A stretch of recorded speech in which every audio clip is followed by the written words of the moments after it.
Base. మన ప్రార్థనలో ప్రాముఖ్యంగా ఉండవలసింది ఏదన్నా ఉందనంటే పశ్చాత్తాపం ఉండాలి.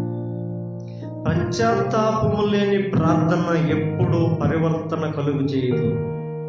పశ్చాత్తాపం లేకుండా చేసే ప్రార్థన ఎప్పుడూ మన జీవితంలో ప్రతిఫలము దయచేయదు. ప్రతిఫలము కొరకు మనం ఆశించేవారు అయితే ఖచ్చితంగా మన జీవితంలో పశ్చాత్తాపం అనేది చాలా ప్రాముఖ్యం. నేను ఇప్పుడు చూపించే అన్ని పశ్చాత్తాపంతో కూడుకునే ఉంటారు ఈ భక్తులందరూ కూడా.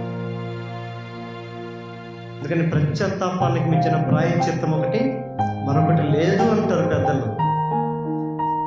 మనము ప్రాయశ్చిత్తం కొరకు మన దేవుని సన్నిధిలో మనం ఏమి చేయలేము. ఆ రోజుల్లో అయితే ప్రాయశ్చిత్తం కొరకు ఏడాది గొర్రె పిల్లలను, కోడి పిల్లలను, పావురాలను నైవేద్యాలను తీసుకొని వచ్చి బలులుగా నైవేద్యములుగా అర్పించి ఆయన కనికరం పొందుకోవాలని కష్టపడేవాళ్ళు, ప్రయాసపడేవాళ్ళు.